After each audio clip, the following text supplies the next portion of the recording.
വർഷങ്ങൾ പഴക്കമുള്ള ഒരു പാറക്കുളം നിങ്ങളെ ഞാൻ കാണിക്കാൻ പോവുക. എൻ്റെ വീടിൻ്റെ തൊട്ട് ബാക്കിലുള്ള പാറക്കുളമാണ്. അത് നിങ്ങളെ കാണിക്കാൻ വേണ്ടി നമുക്ക് അങ്ങോട്ട് പോവാം. വാടാ.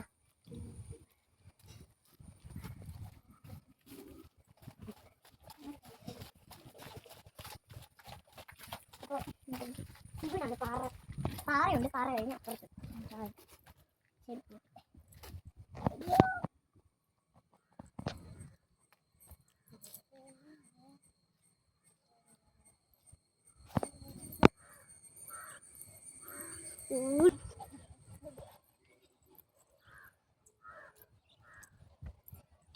അതാണ് വർഷങ്ങൾ പഴക്കമുള്ള ഞങ്ങളുടെ പാറക്കുളം.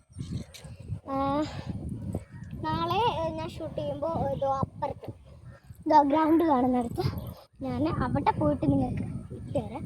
പിന്നെ ഈ പാറക്കുളം കണ്ടിട്ടുള്ളവർ പാറക്കുളം ഇങ്ങനെ കണ്ടിട്ടുണ്ട്, ഒത്തിരി പേര് കണ്ടു കാണുന്നുണ്ട്. അവരെല്ലാം കമൻറ്റ് ചെയ്യണം കണ്ടിട്ടുണ്ടെന്ന്. പിന്നെ ആ ഗ്രൗണ്ട് കാണുന്നവർ ഗ്രൗണ്ട് കാണണമെന്നും കമൻറ്റ് ചെയ്യണം കേട്ടോ. ഗ്രൗണ്ട് അങ്ങാണ്, അതുകൊണ്ട് നമുക്ക് ഇച്ചിരി പ്രയാസമാണ്. ഇവിടെ വലിയൊരു പാറക്കുളമാണ് കേട്ടോ.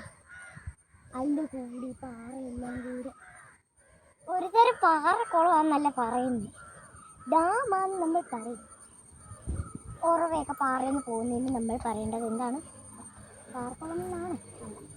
ഡാം, വെറും ഡാം. ഞങ്ങളുടെ വാഴമുട്ടം ഗ്രാമത്തിലെ ഒരു വലിയ ഒന്നാന്തരം ഒരു പാറക്കുളമാണിത്. ഇവിടെയൊക്കെ ഒത്തിരി പേര് വന്നിട്ടുണ്ട്. ഈ പാറക്കുളം അറിയാവുന്നവരൊക്കെ കമൻറ്റ് ചെയ്യുമായിരിക്കും, ഇന്നപോലെ കണ്ടിട്ടുണ്ടെന്നൊക്കെ. അപ്പോൾ ഇവിടെ ആണെങ്കിൽ എല്ലാ ജീവികളും ഉണ്ടെന്ന് പറയാൻ പറ്റും. നമ്മൾ വേറൊരു കാര്യം നിങ്ങൾ അതിൻ്റെ കൂടെ ഇതുമുണ്ട്, പാഷൻ ഫ്രൂട്ട്, ഡാമാണെന്ന് ഞങ്ങൾ പറയാറുണ്ട്. നല്ല ഗൈസ്, അതിൻ്റെ കൂടെ തന്നെ ഒരു കുഞ്ഞാൻ ഭീകരിക്കുളവും ഉണ്ട്. ദേ കണ്ട, ഇതാണ് പാറക്കുളത്തിൻ്റെ ഒക്കെയാണല്ലേ അല്ലേ? ഇതും വർഷങ്ങൾ പഴക്കമുള്ള ഒരു കുളമാണ്. ഇതിനിടയ്ക്ക് ഇതിനകത്തിൽ എന്തെല്ലാം കയറും, പാമ്പ്, മീന്, എന്തുവാ, അട്ട, പുഴു, ജീവികളെല്ലാം കയറുന്നൊരു കൊച്ചു പഴക്കമുള്ള ഒരു കുളം.